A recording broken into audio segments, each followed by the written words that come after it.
Nuestra siguiente invitada, Enriqueta Velasco Sánchez, es abogada por la UAP, maestra en Derecho Privado por la Ibero, especialista certificada en Justicia para Adolescentes por la Escuela Federal de Formación Judicial, así como en Justicia Juvenil Restaurativa por la Academia de la Magistratura del Perú y Racionamiento Probatorio por la Universidad de Girona, España.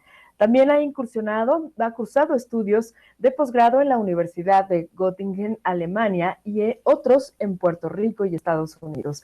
Desde 2015 es jueza de distrito especializada en el sistema penal acusatorio. Ha estado adscrita a los centros de justicia de Zacatecas, Altiplano y actualmente en Hidalgo. Comprometida con los temas de género, adolescentes y sistema penal acusatorio, es parte activa de la Asociación Mexicana de Juzgadoras, Asociación Civil, así como honoraria de la Sociedad Internacional Germano-Latinoamericana de Ciencias Penales, Asociación Civil, con sede en Weimar, Alemania. Me da muchísimo gusto saludarte, Enriqueta Velasco. Bienvenida a la Conjura de los Necios. ¿Cómo estás? Hola, muy buenas tardes, ¿me escuchan? Es que yo Sí, casi no los perfecto. escucho, pero perfecto, padrísimo. Bueno, vamos a Sí. ocupar un poco el lenguaje a señas. Es un gusto estar con ustedes, la verdad es que me emociona muchísimo estar en tu programa, Nami. Qué bueno que por fin se me hizo, espero que no sea la última vez. Tenemos un montón de cosas que platicar. Entonces, pues muchas gracias. Gracias a la UAP. De verdad es que estar en mi alma mater es padrísimo. Me encanta la idea, me emociona. Estoy muy emocionada. Así que perdónenme si de repente se me quiebra la voz. De verdad es que el foro me parece espectacular. Muchas gracias. No, yo te Y bueno, agradezco a ti además quiero porque, contarles un poco. ¿ok? Soy parte de la Asociación Mexicana de Juzgadoras, Asociación Civil. ¿Qué hacemos en esta asociación? Bueno, somos más de 300 juezas y magistradas de todas las materias, penal, civil, electoral, en fuero estatal y en fuero federal. ¿Cuál es nuestra intención? Entre otras cosas, porque no tenemos nada que ver con temas de política o con otros temas de grillas o de cosas. Esta asociación en especial es un conjunto de mujeres que trabajamos por las mujeres dentro y fuera de los órganos jurisdiccionales.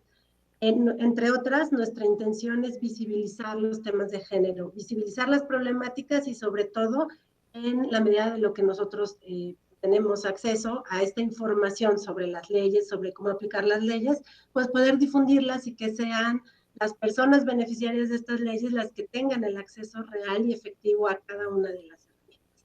Entonces, por eso hoy escogí el tema de las medidas de protección en esta ley de acceso a las mujeres a una vida libre de violencia. Esta es una ley que yo no me voy a detener tanto en eso, les digo, tendrán que invitarme, los voy a dejar picados, tendrán que invitarme para que platiquemos más sobre eso en específico, esta ley. Pero bueno, ¿de dónde viene? Esta ley es una ley general que lo que hace es interpretar de manera muy amplia los derechos a la igualdad, a la no discriminación y a la no violencia, desde luego, de las mujeres y de cualquier persona, sobre todo de las que están o estamos en grupos minoritarios, es decir, categorías sospechosas. ¿A qué se refiere esto? Mujeres, personas que son discriminadas tradicionalmente en razón de su sexo, de su orientación sexual, del estado civil, personas menores de 18 años, es decir, grupos de personas en situación de vulnerabilidad. ¿Por qué viene o a qué se debe que se haya emitido esta ley? Bueno, a que el Estado mexicano tiene obligaciones internacionales, son tratados internacionales que son leyes que se establecen a nivel global, la CEDAW y Belém do Pará. Les digo, eso lo vamos a platicar en otra ocasión, porque hoy me quiero centrar muy en específico en él. ¿Qué es lo interesante de esta ley general de acceso a las mujeres a una vida libre de violencia? Bueno, que es una ley que acaba de ser reformada. Este año ha tenido varias reformas. En especial, en la que yo me quiero centrar, es en la del 18 de marzo de 2021. ¿Por qué me interesa tanto? Bueno, porque a partir del 18 de marzo de 2021, esta ley, que es aplicable en todo el territorio nacional, Puebla tiene una ley estatal que también contempla estos mismos derechos, pero no puede restringirlos. Es decir, nuestra ley general es el núcleo básico y la ley de Puebla, por ejemplo, puede ir a ampliarlo interpretando para hacerlo más operativo en el Estado.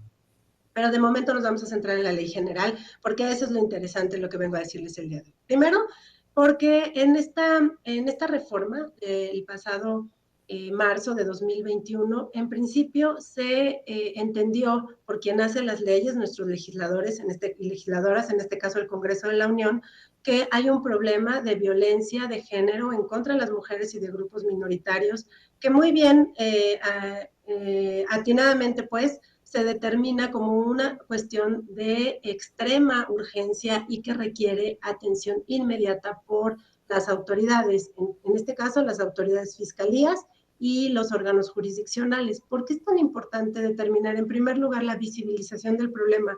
La violencia contra las mujeres existe. Incluso cuando estamos en estos contextos de privilegios de mujeres como su servidora, como Anamí, que hemos tenido acceso pues a un mundo más o menos igualitario. Incluso ahí tenemos que tener bien claro que estos contextos de privilegios no necesariamente imperan en todas las mujeres y aún en nuestros propios contextos también sufrimos en ciertos momentos violencia, micromachismos y un montón de temas que les digo, tenemos que platicar después. ¿Por qué les digo? Lo primero que quiero traerles hoy es que se ha visibilizado con estas reformas a la Ley General de Acceso a las Mujeres a una Vida Libre de Violencia. Esto es solamente un dato estadístico para que me crean que la violencia de género existe. En el BANABIM, que es el Banco Nacional de Datos e Información sobre Casos de Violencia contra las Mujeres, para el Estado de Puebla, y es una consulta que yo acabo de hacer unos minutitos antes de entrar al aire, lo pueden ver ustedes porque solo tienen que poner en el buscador BANAVIM, BANAVIM, y ahí les va a aparecer toda la información estadística que hay de violencia contra las mujeres, de los casos registrados desde luego. En Puebla, hasta hace un ratito, había 11.977 casos de agresiones. En el caso en específico, 10.331 cometidas por hombres, 954 cometidas por mujeres y bueno, hay 1.486 que no se especificó el sexo. ¿Por qué esto es importante? Porque con estos números nos podemos dar cuenta que no se trata de solo violencia, sino que evidentemente y lamentablemente en la época en la que vivimos hay una violencia sistemática en contra de las mujeres. Ni siquiera somos el 10% de agresoras, discúlpeme por autoadscribirme, pero bueno, en el caso de las mujeres. Ni siquiera hay un 10% de agresoras en estos casos registrados de violencia. ¿Por qué es importante? Bueno, porque a partir de ahí podemos empezar a atisbar que el problema existe, por más que prefiramos pensar que se trata solamente de violencia. Lo cierto es que no. Hay incluso una sentencia de la Corte Interamericana de Derechos Humanos en contra del Estado mexicano. Si ustedes igual ponen en su buscador campo algodonero, la pueden encontrar. Se determinó a nivel internacional que en el Estado mexicano hay una violencia sistemática en contra de las mujeres y sobre todo cuando se invisibiliza es que se genera mayor violencia. Entonces, ¿qué es lo padre de esta, o lo que quiero traerles, lo que me gustaría platicar de esta ley? Es que atendiendo precisamente estos casos de violencia en contra de las mujeres, grupos minoritarios, estamos hablando de homosexuales, personas trans, niños, niñas, adolescentes, en general cualquier persona que esté en situación de vulnerabilidad. Bueno, el motivo de esta reforma es una herramienta que se llama medidas de protección. Son las órdenes que decretan tanto las fiscalías, es decir, lo que conocemos como Ministerio Público, como los órganos jurisdiccionales, jueces y juezas. ¿Qué implican estas órdenes de protección? Precisamente esto, los actos urgentes para proteger a las mujeres y a las personas en situación de vulnerabilidad en cuanto a su salud, integridad física, incluso en relación con su propia vida. Por eso la importancia de que tengamos conocimiento de todo esto. ¿Qué implican? Son órdenes que van a durar 30 días, que pueden ser prorrogables son 60 días, que pueden ser prorrogables hasta 3 días más, o mientras subsista la situación de violencia.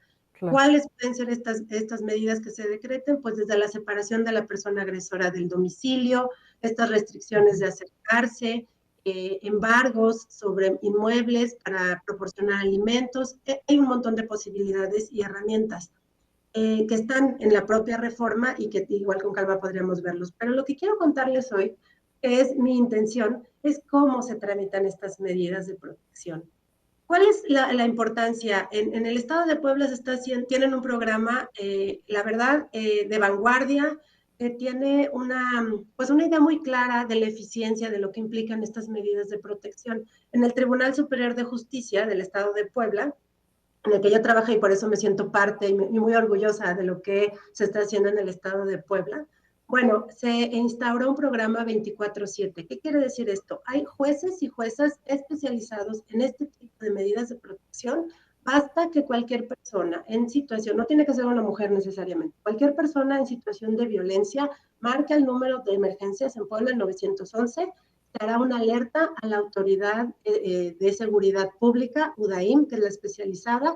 Ellos hacen una visita, ellos y ellas hacen una visita al domicilio que dura unos cuantos minutos, y si determinan que es de los casos que es procedente aplicar estas medidas de protección, lo que se hace es que enseguida, inmediatamente dan la alerta a juez o jueza que esté de turno, y es la autoridad quien comparece al domicilio de la persona en situación de vulnerabilidad, y en ese momento emite la orden de protección y toma todas las previsiones para que pueda protegerse. Es decir, estamos hablando de un grado de eficiencia bastante alto. La verdad es que está padrísimo, porque en realidad eh, es pues eficiente. Este programa no está en todos los estados de la República Mexicana. De momento este programa solamente opera en la ciudad de Puebla y en Cholula, por lo que ha implicado la infraestructura para lograrlo.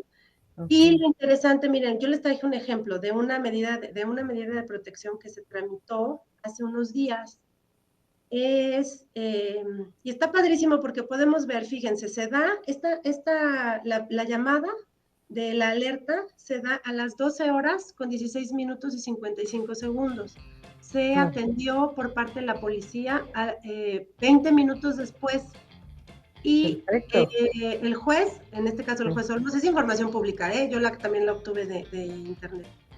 Claro, y la verdad es que, como dices, Queta Velasco, la verdad es que es un tema que sí da para muchísimo más, porque sí necesitamos tomar conciencia y hacerle saber a la gente las posibilidades que tiene para defenderse y hacer válida esta ley general de acceso a las mujeres a una vida libre de violencia.